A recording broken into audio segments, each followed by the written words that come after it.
भगवान विष्णु के लिए एक पवित्र स्थान है। चार धाम यात्रा में विष्णु प्रयाग उत्तराखंड के पवित्र पंच प्रयागों में से एक है।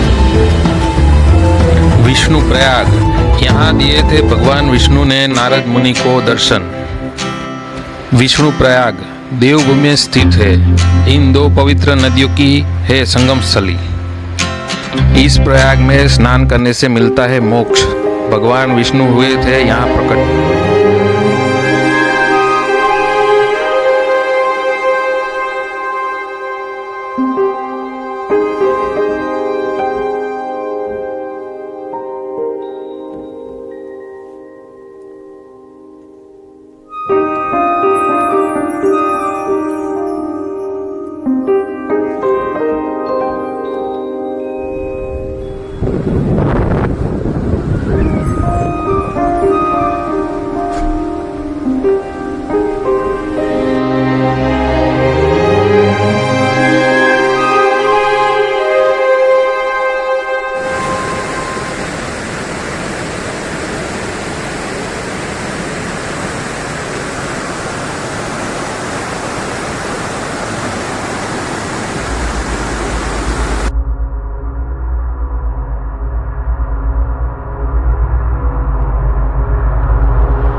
रिवर गंगा देश के करोड़ों हिंदुओं के लिए आस्था का केंद्र है। जहाँ से गंगा की छोटी छोटी धाराएं निकलती है और पतित पावनी गंगा को उसका स्वरूप मिलता है। इसी कड़ी में चलते हैं विष्णु प्रयाग, जहाँ अलकनंदा और धौली गंगा का संगम होता है। दोस्तों चलो विष्णु प्रयाग। गंगा नदी भारत को जीवन देती है, इसलिए इसे नदी नहीं बल्कि माँ का दर्जा हासिल है। गंगा को गंगा बनाने में कई छोटी छोटी धाराएं अहम भूमिका भी निभाती है। कई बड़ी नदियां भी गंगा में आकर समा जाती है। गंगा के प्रवाह में पंच प्रयाग प्रमुख है। इन पांचों जगहों यानी पांच प्रयागों पर अलग अलग धाराएं मिलती है। आगे चलकर गंगा को उसका स्वरूप देती है। गंगा के अस्तित्व को समझने के लिए हमें गंगा की यात्रा करनी पड़ेगी। तो चलिए हमारे साथ पतित पावनी गंगा की इस अद्भुत यात्रा पर। यात्रा के इस पड़ाव में चलते हैं विष्णु प्रयाग और जानते हैं यहाँ की खासियत। विष्णु प्रयाग दो प्रमुख नदियों का संगम है।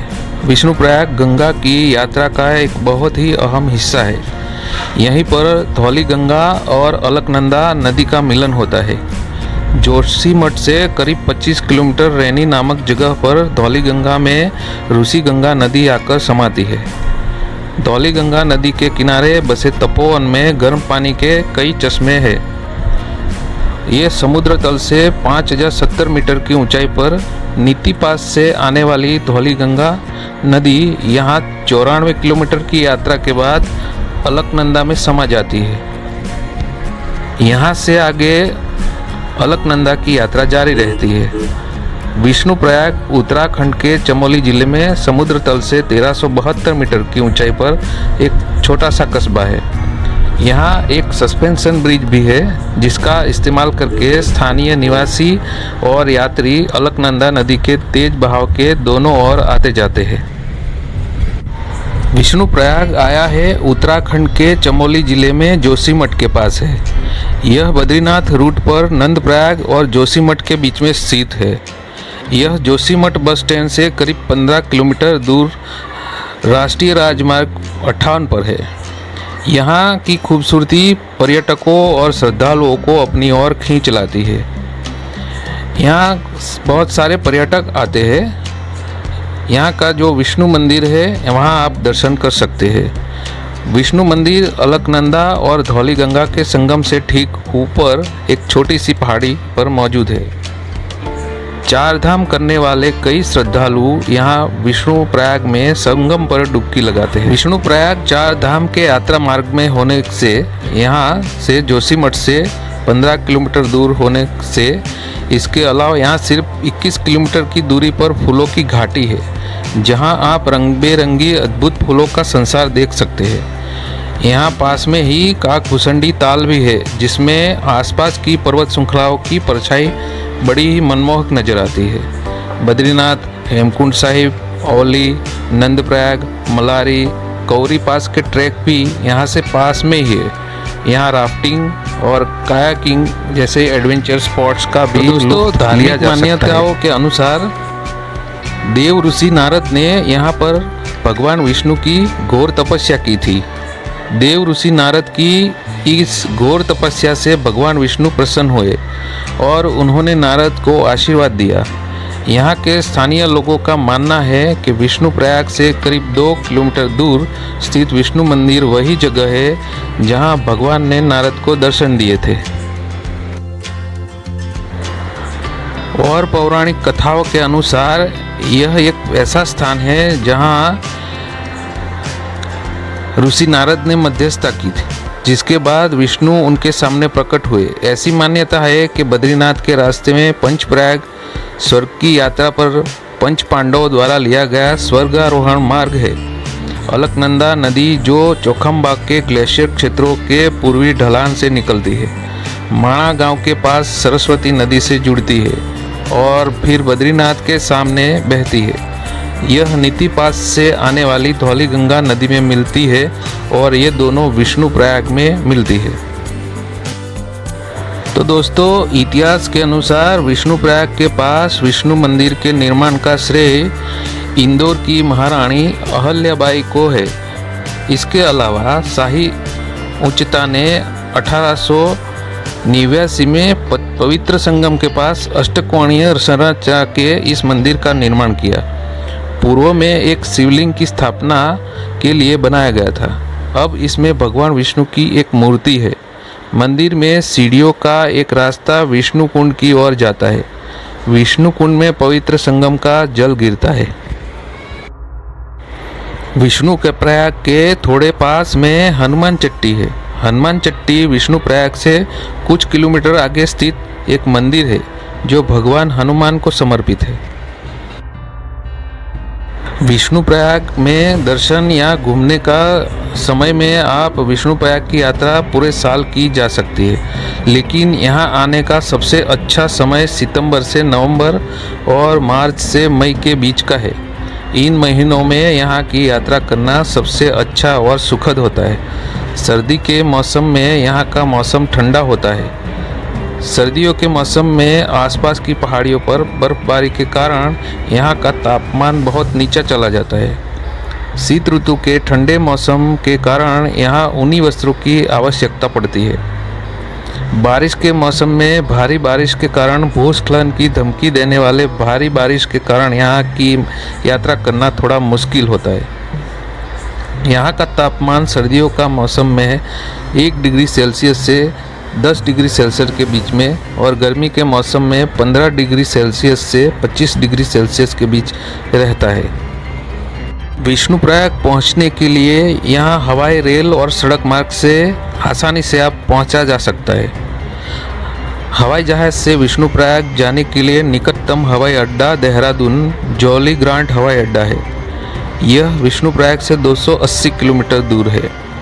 ट्रेन से जाने के लिए निकटतम रेलवे स्टेशन ऋषिकेश है। यह विष्णु प्रयाग से 261 किलोमीटर दूर है। और सड़क द्वारा विष्णु प्रयाग जाने के लिए ऋषिकेश रेलवे स्टेशन से जोशीमठ के लिए टैक्सी या बस ले सकता है। जोशीमठ में विष्णु प्रयाग तक पहुंचने के लिए स्थानीय परिवहन की उपलब्धता है। रहने के लिए विष्णु प्रयाग में कुछ होटल और धर्मशालाएं हैं, लेकिन विष्णु प्रयाग में कोई लग्जरी होटल नहीं है, लेकिन वे जोशीमठ में उपलब्ध है।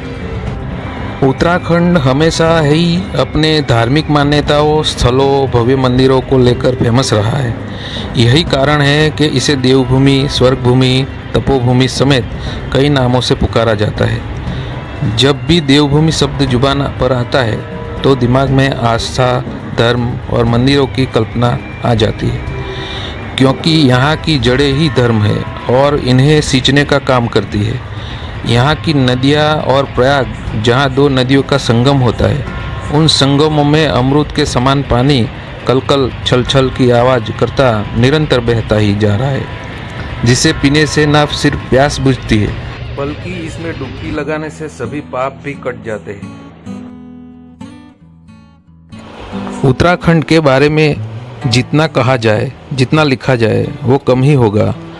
आसान भाषा में कहे तो इसे शब्दों में पिरोया नहीं जा सकता है। अब इससे ऐसे ही देवभूमि नाम से थोड़ी जाना जाता है। विश्वविख्यात यह भूमि भगवान का घर माना जाता है। यहाँ 4 धाम, पंचकेदार व 7 पवित्र शहरों में से एक नगरी यहाँ भी है, जिसे माया के नाम से जाना जाता है। इस धरती पर कई ऐसे मंदिर हैं जहाँ भक्तों की कतारें लगी रहती है। पर्यटन की दृष्टि से भी उत्तराखंड किसी से कम नहीं आंका जाता। इसके अलावा यहाँ कई नदियों का उद्गम स्थल व संगम स्थल भी है, जिनमें से एक विष्णु प्रयाग है। यह पवित्र स्थान अलकनंदा नदी और धौली गंगा नदी का संगम स्थल है, जो किसी पूजनीय स्थान से कम नहीं है। यहाँ आसपास का नज़ारा देख आप इसके दीवाने हो जाएंगे। अलकनंदा व धौली गंगा दोनों ही नदियाँ हिमालयन नदियाँ हैं। ये दोनों नदियाँ काफ़ी पवित्र मानी जाती है। अलकनंदा की बात की जाए तो यह सतोपंथ से लेकर देवप्रयाग तक की बहती है और इसके बाद इस नदी का नाम समाप्त हो जाता है और आगे इसे गंगा के नाम से जाना जाता है। वही धौली गंगा की बात की जाए तो यह गढ़वाल व तिब्बती सीमा के दरों से निकलती हुई ऋषि गंगा नदी में विलय हो जाती है। इन दोनों का नदियों का जहाँ संगम होता है, इसे अलकनंदा व धौली गंगा का संगम स्थल कहा जाता है। यह पवित्र स्थान विष्णु प्रयाग एक ऐसा स्थान है जहां आपको हिमालय पर्वत भी देखने को मिलेगा और पहाड़ी हरियाली भी। धर्म का केंद्र के होने के साथ साथ यह स्थान अपने स्वच्छ एवं शांत वातावरण के लिए भी जाना जाता है। यहाँ आसपास घूमने वाली कई जगह है, जैसे विष्णु प्रयाग जल विद्युत परियोजना के समीप हनुमान जी का मंदिर, फूलों की घाटी, राष्ट्रीय उद्यान, कल्पेश्वर महादेव मंदिर, ओली, गोरशन, बुग्याल जैसे स्थान शामिल है। अगर दोस्तों आपको एडवेंचर्स और स्पोर्ट्स का भी आनंद लेना है तो आप विष्णु प्रयाग घूमने की प्लानिंग कर रहे हैं तो यह स्थान बेहद ही खूबसूरत है। चमोली में स्थित होने के चलते यहाँ आसपास के लिए काफ़ी कुछ है। इसके अलावा एक और चीज़ है जो आपको ट्रिप को और भी खास बनाती है और वो है यहाँ का एडवेंचर स्पॉट्स। यहाँ आप ओली में स्कीइंग और रुद्रनाथ की ट्रैकिंग का भी मज़ा ले सकते हैं। विष्णु प्रयाग गढ़वाल हिमालय पर्वतमाला के ऊंचे ऊंचे पहाड़ों के बीच से होकर गुजरता है। यह देखने लायक नज़ारा है। भले ही इस जगह पर जाना आपकी यात्रा की योजना में न हो, लेकिन यह आपके रास्ते में ज़रूर आएगा और आपको प्रकृति के इस चमत्कार की सराहना करने के लिए कुछ समय ज़रूर निकालना चाहिए। दो का मिलन बिंदु उत्तराखंड के चमोली ज़िले से होकर गुजरता है और दूर दूर से श्रद्धालु यहाँ आते हैं। लोग मुख्य रूप से मकर संक्रांति, बसंत पंचमी, रामनवमी, उत्तरायणी आदि के शुभ अवसर पर पंचप्रयाग की यात्रा करते हैं। इस स्थान की सुंदरता अछूती है, इसलिए अद्वितीय है और भले ही आप धार्मिक व्यक्ति न हो, लेकिन शहरों से दूर कुछ शांतपूर्ण समय की तलाश में है तो आपको इस पवित्र प्राचीन शहर की यात्रा अवश्य करनी चाहिए। यह स्थान आपको आध्यात्मिक ज्ञान और शांति का एक अनूठा अनुभव प्रदान करता है। विष्णु प्रयाग में आप आकर पवित्र स्नान भी कर सकते हैं। प्रयाग के किनारे लटकी मजबूत जंजीरों की मदद से संगम में पवित्र स्नान कर सकते हैं आप। इसके नज़दीक स्थित है अष्टकोणीय मंदिर में भी प्रार्थना कर सकते हैं। विष्णुप्रयाग से आजू बाजू में आप नंदा देवी वन्य जीव अभ्यारण्य की यात्रा कर सकते हैं, बद्रीनाथ धाम की यात्रा कर सकते हैं, आसपास के गांव का दौरा कर सकते हैं और भ्रमण कर सकते हैं। नंदा देवी वन्य जीव अभ्यारण्य 2236 वर्ग किलोमीटर क्षेत्र में फैला हुआ है और वनस्पतियों और जीवों के संग्रह और प्रदर्शन के लिए यूनेस्को विश्व धरोहर स्थल में आता है। बद्रीनाथ भी जाना हो तो यहाँ से 32 किलोमीटर की दूरी पर स्थित है और जोशीमठ और गोविंद घाट से होकर जाता है। आपको भगवान विष्णु को समर्पित आध्यात्मिक के इस पवित्र केंद्र की यात्रा अवश्य करनी चाहिए। और गांव का दौरा करना है तो आप आसपास के कुछ स्थानीय हिमालयी गांवों में जाकर घूम सकते हैं। यहाँ आप उनकी जीवन शैली और जीवन शैली को देख पाएंगे। आप इस अनुभव के लिए जोशीमठ जा सकते हैं, जो अव्यवस्थित भीड़ से दूर होने का सबसे अच्छा तरीका है। उर्गम घाटी आपके लिए घूमने का एक और अच्छा विकल्प है और भ्रमण करने के लिए आप उत्सुक है तो ऊंचाई पर स्थित होने के कारण विष्णुप्रयाग का पूरा क्षेत्र कई आसपास के भ्रमण स्थलों से भरा पड़ा है, जैसे गुस्सो बुग्याल। ये ऐसा घास का मैदान है। यहाँ बुग्याल उत्तराखंड में सबसे लोकप्रिय में से एक है। जोशीमठ से होते हुए 3 घंटे की ट्रैकिंग यात्रा करके यहाँ पहुँचा जा सकता है। अगर आप वहाँ रात बिताने के फैसला करते हैं तो वहाँ टेंट, आवास और कैंपिंग सेवाएं उपलब्ध है। यहाँ से आप प्रसिद्ध चतुरकुंड भी जा सकते हैं, जो यहाँ से सिर्फ 1 किलोमीटर दूर है और हरे भरे जंगल के बीच स्थित है। तो दोस्तों, इस यात्रा सुझाव में एक ये है कि आप पर्यटक और आगंतुक है तो उन स्थानों से दूर रहने की सलाह दी जाती है जिन्हें खतरनाक माना जाता है। दूसरा, धार्मिक शहर होने के नाते वहाँ के लोगों की भावनाओं का सम्मान करना याद रखें और किसी भी तरह से उन्हें ठेस न पहुँचाए। उचित कपड़े पहने, अपनी यात्रा का दौरान शराब सिगरेट का सेवन न करें। दूसरा, स्वादिष्ट भोजन के अनुभव के लिए यहाँ स्थानीय व्यंजनों से चेंसू, आलू के गुटके आदि का स्वाद ले। अपनी यात्रा की योजना पहले से ही बना ले ताकि आपकी यात्रा में कोई गड़बड़ी या परेशानी न हो।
तो हेलो फ्रेंड्स, आपको हमारा ये वीडियो अच्छा लगे तो सब्सक्राइब करें, लाइक करें, शेयर करें, कमेंट्स कीजिए।